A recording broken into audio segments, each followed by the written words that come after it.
lakukan berdoa terlebih dahulu. Silakan ketua kelas untuk memimpin berdoa. Di tempat duduk siap. Berdoa mulai.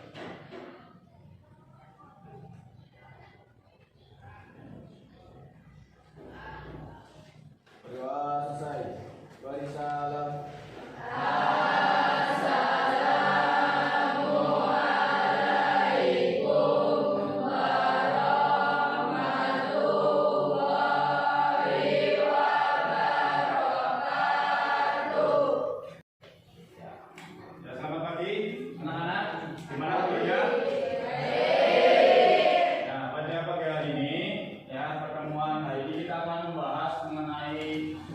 Perubahan sosial. Ya, sebelum memulai pembelajaran pada pagi hari ini, saya akan melakukan absen terlebih dahulu.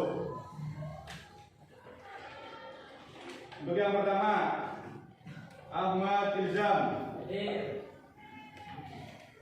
Ada.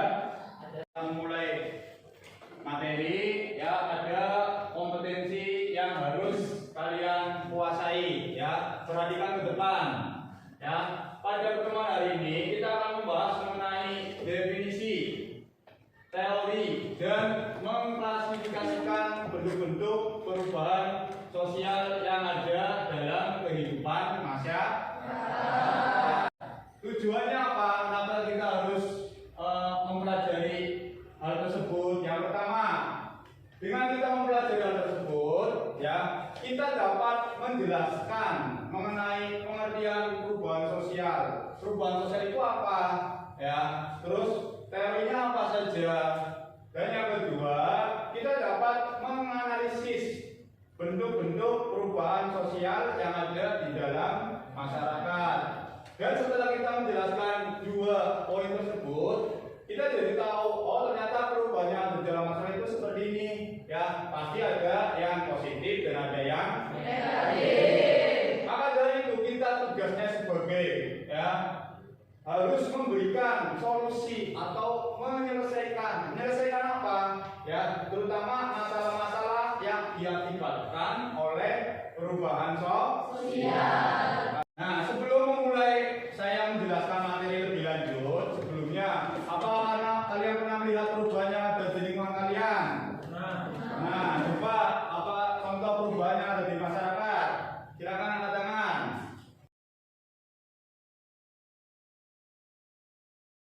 Ya, beliau mengatakan bahwa perubahan sosial itu mengacu pada variasi. Ya, kalian hidup pasti memiliki variasi. Ya, pengen jadi seperti apa, pengen memperbaiki diri. Nah, yang belum baik pengen diperbaiki dan sebaliknya. Nah, itu menurut siapa? Menurut George mengatakan bahwa perubahan sosial itu mengacu pada variasi hubungan individu, kelompok, organisasi, kultur, masyarakat pada waktu tertentu. Di depan. Ya, ada 4. Yang pertama teori siklus. Ya, yang kedua teori perkembangan, dan yang ketiga gerakan sosial, dan yang keempat itu teori modernisasi. Nah, selanjutnya akan saya jelaskan apa itu teori siklus. Yang pertama, nah, bisa kalian perhatikan ke depan, ya.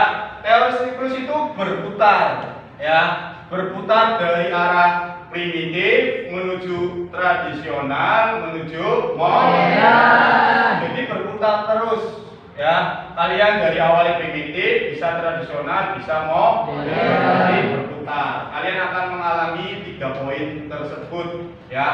Maksudnya apa? Teori siklus itu melihat perubahan sebagai sesuatu yang berulang-ulang dulu. Misal, ya, sekarang barang-barang yang jadul, alat-alat yang jadul sekarang mulai dicari oleh masyarakat. Ya, tapi sekarang dulu mungkin kalian malu menggunakan barang-barang tersebut, tapi sekarang malah ya seperti kendaraan motor, ya, orang-orang cari motor yang antik, ya. Padahal kita sudah di zaman yang modern. Sekarang orang banyak pakai sepeda ontel, padahal kita hidup di era modern. Salah satunya, ya, bisa berputar terus. Jadi kalau kalian punya sesuatu yang tradisional disimpan ya. Sekarang kalian punya HP misal, ya HP dulu kalian punya HP Nokia misal. Sekarang disimpan, dimuseumkan di rumah kalian masing-masing. Barangkali suatu saat itu bisa dicari oleh masyarakat, bisa dijual dengan harga yang mahal. Itu seperti itu, sehingga itu namanya teori siklus. Sampai sini paham? Kita menjelaskan mengenai teori perubahan sosial. Selanjutnya ada beberapa bentuk perubahan sosial yang terjadi di dalam masyarakat. Ya. Yang pertama, bentuk-bentuk perubahan sosial, perubahan cepat. Ya, perubahan cepat artinya itu berjalan dengan cepat. Ya. Yang kedua, perubahan lambat. Perubahannya itu berjalan secara lambat. Yang ketiga itu perubahan kecil, yaitu perubahannya itu yang tidak terlalu signifikan, kecil, kurang mempengaruhi masyarakat. Dan yang keempat itu perubahan besar, itu pengaruhnya besar terhadap masyarakat. Dan selanjutnya perubahan yang direncanakan. Dan yang terakhir perubahan yang tidak direncanakan. Jadi ini itu seperti lawan kata ya, ada cepat, ada lambat, ada kecil, ada besar. Ada yang direncanakan, ada yang tidak. Itu namanya bentuk-bentuk perubahan sosial. Nah, kemudian Bapak akan mencontohkan ya, contoh perubahan cepat ya. Sekarang perhatikan. Ya, coba perhatikan gambar berikut ya. Di depan ada gambar ya. Karena kita menggunakan metode ya, example non example, yaitu menggunakan metode gambar ya. Salah satunya Soekarno sedang memproklamasikan kemerdekaan Indonesia. Coba ada yang tahu termasuk perubahan apa? Saya, Pak. Termasuk perubahan apa, Mbak Ani? Termasuk perubahan cepat atau revolusi. Atau revolusi, betul sekali. Kenapa perubahan cepat, ada yang tahu? Saya, Pak. Kenapa, Mbak? Karena dapat mengubah sendi-sendi kehidupan. Nah, betul sekali ya. Dan dia akan merubah apa? Sendi-sendi kehidupan. Nah, bagus. Selanjutnya penjelasannya secara teori ya. Yang pertama, teori perubahan cepat atau nama yang lainnya itu revolusi. Ya. Revolusi itu diartikan sebagai sesuatu yang terjadi secara cepat atau Coba perhatikan gambar berikut ya. Coba di sini ada yang bisa menebak termasuk bentuk perubahan apa? Nah, sebelum saya membagikan LKPD itu lembar kerja siswa atau peserta didik. Ada pertanyaan dari materi yang bisa saya jelaskan? Tidak ada. Berarti semua sudah? Bagus kalau begitu. Setelah itu, setelah sudah kalian catat, kemudian kalian analisis. Analisis apa, Pak? Analisis tentang dampak negatif dari perubahan sosial. Dampak negatifnya apa? Kemudian kalian berikan solusi. Kenapa saya suruh kalian memberikan solusi? Karena kita menggunakan metode PBL, Problem Based Learning. Problem Based Learning itu apa? Untuk menyelesaikan suatu masalah. Mana? Kelompok 2, kelompok 3, kelompok 4,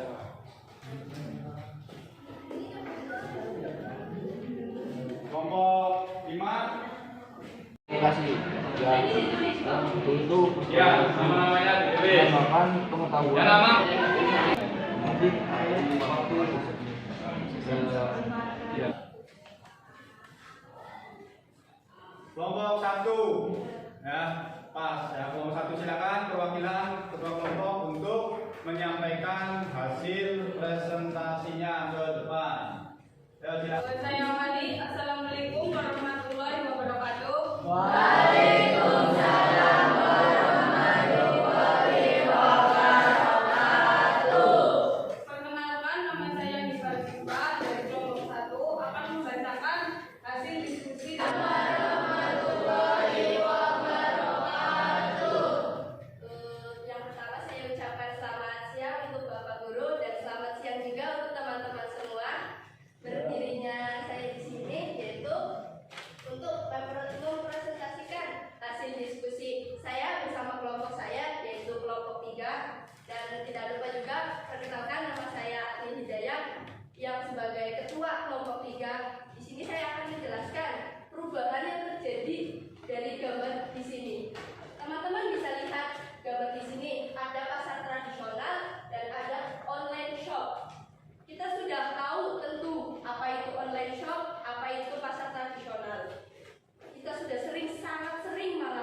lainnya dalam kehidupan sehari-hari.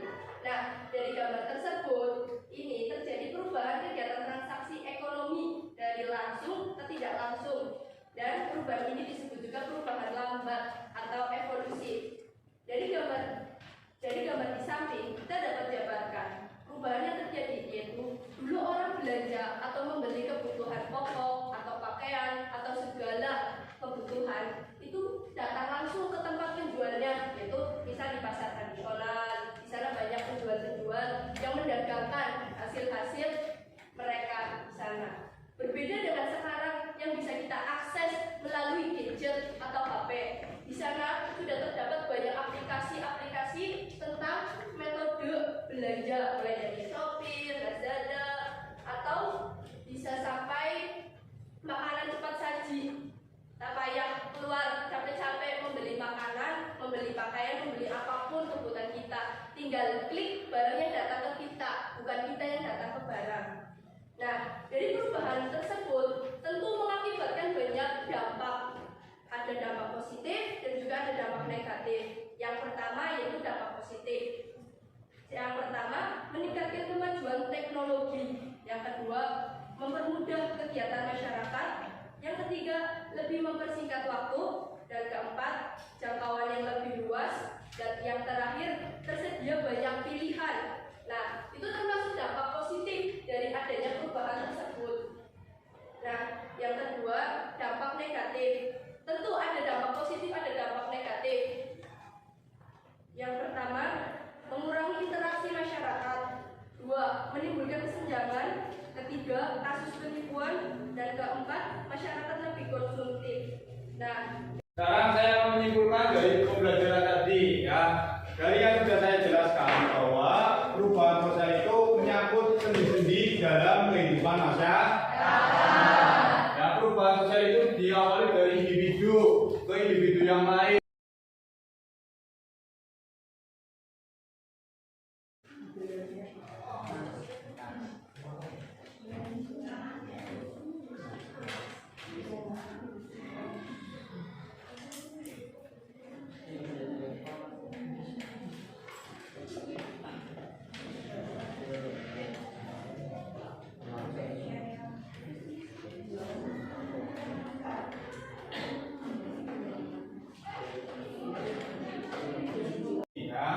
Dan yang terakhir, ya, saya ingin bertanya kepada kalian dari metode yang saya lakukan dalam pembelajaran pada hari ini, apakah kalian merasa istilahnya mempermudah belajar kalian tidak? Apakah ada kesulitan? Tidak. Ya, semua bisa memahami pelajaran ini dengan baik? Saya untuk hari ini mungkin kalian pelajari materi pertemuan yang akan datang mengenai faktor-faktor penyebab perubahan sosial. Ya, silakan ketua untuk mengakhiri kegiatan pada siang ini dengan berdoa agar apa yang sudah kita pelajari bersama itu bermanfaat. Silakan ketua untuk mengakhiri kegiatan ini dengan berdoa. Tempat itu siap untuk mengakhiri kegiatan belajar ini. Silakan semuanya berdoa. Berdoa mulai.